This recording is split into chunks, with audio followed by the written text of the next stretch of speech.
Hello Facebook! J'ai raté le live d'hier. La journée est passée trop vite, on était déjà demain. Du coup, je le fais aujourd'hui.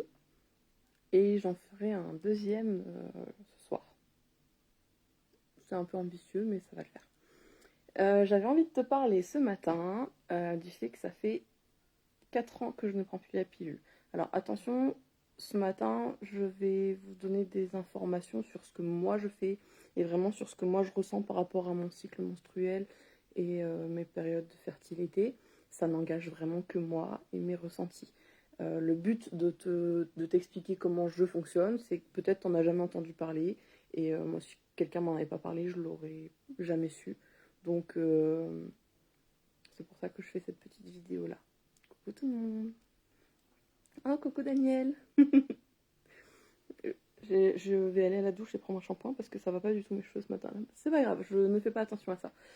Euh, j'ai pris la pilule depuis... Donc si le sujet pilule, période de fertilité ne te concerne pas, tu peux d'ores et déjà arrêter cette vidéo et on se retrouve demain ou en novembre quand je reparlerai plutôt de Dans Station sur mon compte. Voilà, merci. Pour ceux que ça intéresse, pour celles que ça intéresse, mais je peux aussi te dire pour ceux, parce que la façon dont je surveille ma fertilité aujourd'hui ne concerne pas que moi, elle concerne mon partenaire et elle devrait, dans mes valeurs, ça devrait toujours être le cas. Ce n'est pas juste que les hommes qui sont féconds H24 ne s'occupent pas de la fertilité, alors que nous, on n'est fertile que 4 jours dans le mois. C'est bon, vous avez fait le calcul? Ce sont, encore une fois, tout ce que je vais dire dans cette vidéo n'engage que moi et mes propres valeurs. Tu as le droit de ne pas être d'accord. Tu n'es pas obligé de me le dire. Tu as le droit d'utiliser d'autres méthodes. Je veux bien que tu me les partages. Et voilà, il en faut pour tout le monde. Et encore une fois, je veux simplement te partager mon univers si ça t'intéresse. Si ça ne t'intéresse pas, tu n'as rien à faire ici. Donc je prenais la pilule depuis peut-être mes 17 ou 18 ans, un truc comme ça. Oh, tant qu'à faire, on va te mettre une pilule qui règle les problèmes de boutons. Et puis ça te permettra d'avoir un cycle régulier. Hein, c'est ce qu'a dit la gynéco. Euh, donc je prenais la pilule depuis mes 17 ans. Donc je l'ai pris presque 10 ans. Ouais, 7-8 ans déjà, c'est beaucoup. Donc les pilules microdosées, machin, je sais pas quoi. Petit aparté sur la pilule, j'ai ma meilleure amie qui a arrêté de prendre la sienne l'année dernière et qui a découvert que les problèmes censés être réglés par la pilule, donc la plupart du temps on les a appris quand on était adolescente, sur la fin de l'adolescence, que ces problèmes-là, au lieu d'être arrêtés par la pilule ou solutionnés par la pilule, ils étaient simplement mis en suspens. D'accord? Donc ça peut être important d'en avoir conscience. Parce que c'est pas très agréable à presque 30 ans de se faire des poussées d'acné, des baisses et hausses de morale complètement illogiques. C'est pas drôle du tout. Et d'ailleurs, bon, j'ai encore des boutons un peu de temps en temps et tout, mais je suis ok avec ça. Mais c'est vrai que ne plus en avoir sur le visage, ça m'est arrivé seulement 2-3 ans après avoir arrêté la pilule. Je suis pas du tout anti-pilule. Ne venez pas me chercher sur les choses que je n'ai pas dites, d'accord? Je vous explique juste mon parcours. En 2017, je suis partie à Tahiti. Du coup, j'avais décidé d'arrêter la pilule pendant le temps où j'étais là-bas, puisque mon chéri était en France, en métropole, je veux dire. Donc j'ai arrêté la pilule pendant 4 mois. Je n'ai pas noté spécialement de changement. Quand je suis revenue, je l'ai pris pendant 1 mois. Et après, j'avais plus de plaquettes, hein, puisqu'il faut une ordonnance, j'avais plus d'ordonnance, bon, bref. Et en fait, j'ai repris la pilule pendant 1 mois, et j'ai de nouveau arrêté 1 mois, en attendant d'avoir mon ordonnance et mes prochaines plaquettes de pilule. Et en fait, ce qui s'est passé, c'est que le mois où j'ai arrêté de nouveau de prendre la pilule, je me suis rendu compte en quelques jours des changements que la pilule avait sur mon corps, en fait, en l'arrêtant. En arrêtant la pilule, je me rendais compte de beaucoup de changements en moi. Alors, à ce jour, je ne me souviens plus exactement de quoi, mais il y avait quelque chose, et je ne suis pas sûre d'avoir posé les mots à l'époque, mais il y avait quelque chose à l'intérieur de moi qui me disait non, en fait, la pilule, c'est plus possible. Donc j'ai arrêté la pilule comme ça, je l'ai arrêtée en 2017. Je suis tombée enceinte que en 2019, d'accord? Et c'est pas parce que j'étais inactive sexuellement ou parce que j'utilisais forcément des préservatifs, mais parce que je surveille mon cycle. Donc pour les personnes qui n'ont jamais entendu parler de ça, surveiller son cycle, ça veut dire être d'abord, pour moi, hein, ma définition, c'est être d'abord connecté à son corps pour comprendre ce qui se passe à l'intérieur de mon corps tout au long du mois. C'est-à-dire que je sens, j'ai 4 phases dans le mois. J'ai une phase où j'ai vraiment beaucoup d'énergie. La mienne, elle est en général pendant mes règles, si je dis pas de bêtises. Quoique c'est encore en train un peu de changer. Mais enfin bon, peu importe quand c'est, j'ai des phases où j'ai vraiment beaucoup d'énergie, des phases où j'en ai pas beaucoup, des phases où je suis très excitée naturellement, ben, c'est la période d'ovulation. Celle-là, elle est facile à reconnaître, pour moi en tout cas, depuis que j'ai arrêté la pilule. Parce que quand je sens que mon corps est là, hypersensible à la moindre chose et très facilement excitable, la période d'ovulation est là. D'accord. Je fais pas forcément toujours attention exactement. Alors il y a des personnes qui, je sais qu'il y a des, je m'étais acheté d'ailleurs le matériel pour le faire, mais je l'ai jamais fait. Des personnes qui prennent leur température, par exemple, tous les matins, ce qui leur permet de savoir où elles en sont précisément dans le cycle. Il y a des personnes, d'ailleurs l'application dont je vais vous parler, elle demande ça de surveiller, je sais même pas comment ça s'appelle, mais les pertes vaginales. Surveiller la texture et tout ça, ça donne en fait plein d'informations sur où est-ce qu'on en est dans le cycle. Donc encore une fois, comme on est fertile que 4 jours dans le mois, moi il y a une grosse semaine, 10 jours, où soit on met effectivement un préservatif, soit on se retire, soit... Enfin, après c'est à chacun de gérer comme il veut, mais je voulais que vous sachiez que ça existe en fait, de simplement surveiller son cycle et d'être connecté à son corps. Je mets beaucoup de précautions dans cette vidéo parce qu'effectivement les conséquences sont très importantes, hein. Je tombe enceinte, c'est quand même quelque chose de voilà, d'assez conséquent. Et personnellement, bonjour Sandrine, personnellement je ne suis pas tombée enceinte les 2 premières années où j'ai arrêté la pilule. Je surveillais mon cycle, je ne voulais pas du tout tomber enceinte. Et j'ai eu mon fils à une période où je continuais à surveiller mon cycle, mais c'est vrai, peut-être un petit peu moins, je ne me rends pas compte. Mais par exemple, c'était une période où j'étais OK. Je me suis mariée fin 2018 et j'étais OK à l'intérieur de moi pour tomber enceinte quand l'univers penserait que ce serait le meilleur moment. D'accord ? Je pensais que j'avais plus de temps que ça et en fait, Eden est arrivé assez vite. Et donc évidemment, sur les 4 ans où j'ai arrêté la pilule, il y a eu 1 an où je n'étais pas fertile puisque j'étais enceinte et puis le temps que mes règles reviennent. Mais c'est pareil, depuis 1 an et demi que j'ai récupéré mes règles. Je ne sais pas si on dit récupérer sa fertilité. Je ne suis pas retombée enceinte. J'ai la chance, je trouve. Et en tout cas, j'ai tout fait pour ne jamais avoir à avorter. C'est quelque chose que je détesterais vivre. Je le sais déjà, mais aujourd'hui, je suis OK avec le fait, c'est vraiment très personnel, je suis OK avec le fait que je ne fais que surveiller mon cycle et que si demain je tombe enceinte, il faudra que je prenne des décisions vis-à-vis de ça. Je suis OK avec le fait que ça arrive. Je ne sais pas si vous voyez la nuance.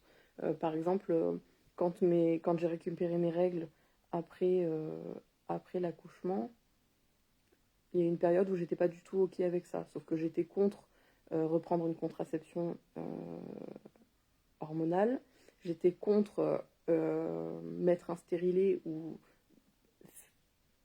avoir quoi que ce soit qui pénètre à l'intérieur de mon corps de façon permanente. J'étais pas du tout OK avec ça, j'étais pas du tout OK avec la pilule hormonale, j'étais contre tout ce qui est donc hormonal et pas forcément hyper enthousiaste à l'idée de remettre un préservatif. Donc il y a une période compliquée où j'ai eu la chance d'être accompagnée par une sage-femme qui m'a dit d'avoir une conversation avec moi-même sur entre la Mareva qui veut instinctivement être encore maman plein de fois, et la Mareva qui veut vivre sa vie aujourd'hui de femme en 2021 sans passer son temps à faire des enfants. Et c'est effectivement quelque chose qui a pris du temps, mais c'est une conversation que j'ai eue en moi. Et du moment où moi j'ai eu cette conversation-là avec moi, les choses se sont posées et j'ai été OK avec le fait que si demain je tombe enceinte, j'aurai des conséquences à assumer et des choix à faire. Mais aujourd'hui, je suis OK avec ça. Alors qu'à l'époque, la période dont je vous parle là, donc j'étais contre toutes les, toutes les contraceptions que je connaissais, et j'étais aussi contre l'avortement, était quelque chose qui me faisait pleurer instinctivement, rien que le fait d'en parler. Alors que je ne l'ai jamais vécu, encore une fois. Je précise ça parce qu'il y a peut-être des personnes qui vont regarder cette vidéo et qui ont eu à subir ça, et je ne peux pas imaginer, parce que je ne l'ai pas vécu, je ne vais pas prétendre que je sais ce que c'est pas vrai du tout. Il y a simplement l'image que je m'en fais et la croyance que je le vivrai très mal. Donc, peut-être que vous ne saviez pas qu'on pouvait surveiller son cycle, peut-être que c'est quelque chose qui vous intéresse. C'est évidemment quelque chose qu'on ne fait pas du jour au lendemain, parce que ça demande une connexion au corps que, par exemple, la pilule fait perdre complètement. La pilule décide de quand est-ce que vous avez vos règles, ce ne sont pas des vraies règles. Si le sujet vous intéresse, allez vous renseigner dessus, je ne suis pas du tout une experte en la matière. Mais en tout cas, voilà, moi, mon ressenti aujourd'hui, c'est que surveiller mon cycle est quelque chose de OK. Et je me fais soutenir par une application dans laquelle je rentre certaines informations et la date de mes règles chaque mois, et qui calcule quand est-ce que je devrais avoir les prochaines. Donc ça me permet, moi, de toujours avoir une espèce de sauvegarde, de secours qui me permet de me souvenir où est-ce que j'en suis dans mon cycle. Et ça fonctionne bien comme ça. Je ne dis pas que ça fonctionnera tout le temps comme ça. Je ne dis pas que c'est une solution pour tout le monde. Loin de là. Surtout si on vit dans une vie à 2000 à l'heure, où on n'a pas le temps de se poser pour prendre du temps pour soi, pour ses émotions, pour son corps, pour se demander comment on se sent. Voilà, moi je ne médite pas forcément le matin, mais j'ai du temps dans mes journées à réfléchir et à me positionner sur mes ressentis. Je vais voir aussi des thérapeutes pour ça, pour prendre le temps encore plus de le faire. Donc je suis quelqu'un qui, je pense, est assez connecté à son corps, qui comprend ce qui se passe à l'intérieur. Je vous ai parlé des maladies déjà en début de semaine, et, je sens quand les choses viennent à l'intérieur de mon corps et viennent me donner des informations pour. Donc le fait de surveiller mon cycle hormonal est quelque chose qui me semble logique pour moi. Et je voulais vous en parler parce que c'est quand même une partie importante de ma vie. C'est quelque chose d'assez intime que je viens de vous livrer, mais je suis profondément convaincue qu'on devrait parler de ce genre de choses autant que de tout le reste, parce que ça concerne toutes les femmes et tous les hommes qui ont une femme. Mais du coup, pour moi, ça fait partie de l'éducation de nos filles, ça fait partie de l'éducation de nos copines, parce que tout le monde n'est pas forcément au courant. Ça va faire partie de l'éducation de mon fils, qu'il sache ce que c'est des règles, à quoi ça ressemble, pourquoi. Quand, quand l'heure sera venue, hein, l'idée c'est pas de le traumatiser avec non plus, parce qu'il y a une façon d'amener les choses, même pour les filles. Moi, je me souviens de mes premières règles, et ce qu'on m'a expliqué le jour de mes premières règles, j'aurais aimé qu'on me l'explique différemment et avec beaucoup plus de douceur et beaucoup plus d'amour et moins de responsabilité d'un coup qui me tombe sur les épaules. Mais j'ai conscience qu'on me l'a expliqué comme on pouvait par rapport à ce qui se faisait, ce qui se savait avant.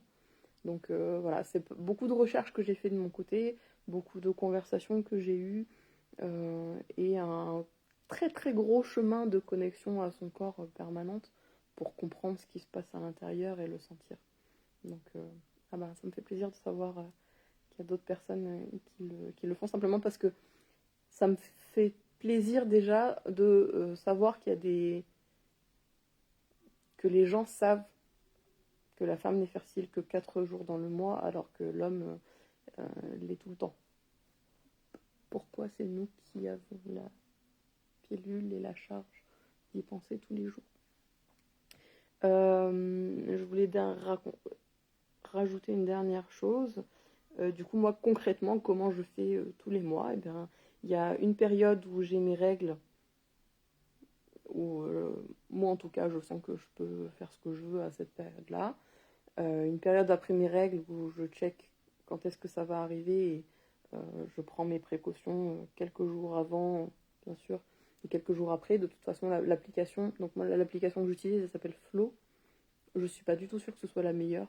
C'est simplement la première que j'ai testée, elle me convient, donc j'utilise celle-là. L'application, elle me met une semaine où j'ai un risque de tomber enceinte. Du coup, en général, je prends 1 ou 2 jours avant, 1 ou 2 jours après. Donc ça fait voilà, à peu près 10 jours dans le mois où je fais vraiment attention. Et puis après, le reste, j'ai l'esprit tranquille, j'ai l'esprit libre. Voilà. Donc, feu aussi. On pourra toujours dire que le problème, c'est que on verra bien si je tombe enceinte un jour, que ça fait pas si longtemps que ça que je prends plus la pilule, que ça fait pas si longtemps que ça que j'applique cette méthode. Euh, en tout cas, voilà où j'en suis à l'heure actuelle. Et j'espère que soit vous le saviez déjà, ça me ferait très très plaisir de savoir que j'ai dit uniquement des choses complètement inutiles parce que vous étiez au courant de tout et que vous aviez déjà conscience de ça.